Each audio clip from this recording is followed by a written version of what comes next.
Баршамызға сәлем достар. Әдеттегідей сіздермен бірге Түшіру каналы. Бүгінгі шығарылымыз түсіңізде қойды көрсеңіз, оны қалай жору керектігін назарларыңызға ұсынамыз.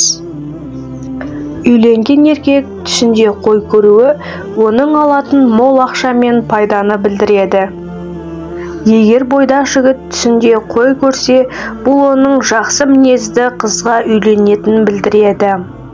Түсінде қойды көруі бақыт пен оның ұмтылған мақсаттары мен ұмтылыстарына жақын арада қол жеткізуін білдіреді.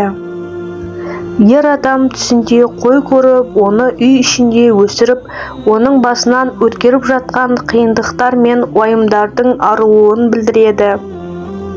Егер адам түсінде қой сойғанын көрсе, бұл оның жақын арада болатын жағымды оқиғаларды білдіреді.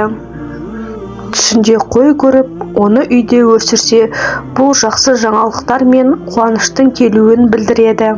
Егер ажырасқан әйел түсінде қой көрсе, бұл оның жарқын болашаққа болатын берекесі мен бақытын білдіреді.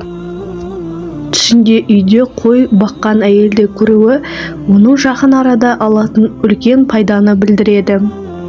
Егер жүкті әйел түсінде қой көрсе, бұл жақын арада босанатынын білдіреді және оның ер бала босанатынын білдіреді.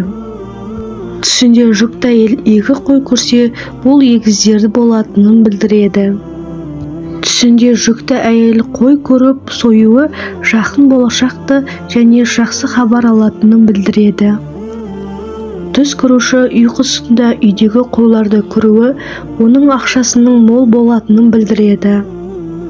Түсінде үйде қой баққан әйелді көруі оның жақын арада алатын пайдасын білдіреді. Түсінде күйеуінің қой беріп жатқанын көруі бақыт пен жақын арада алатын мол ақшаны білдіреді.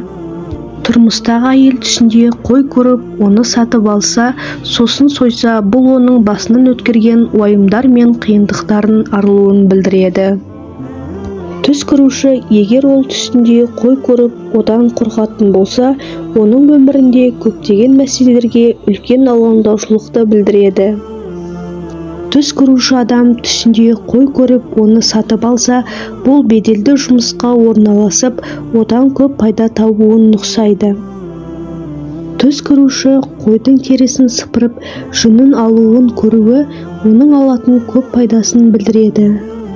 Егер жалғыз басты әйел түсінде қара қойды көрсе, бұл оқуда немесе жұмыста басынан өткерген үлкен қиындықтарды білдіреді.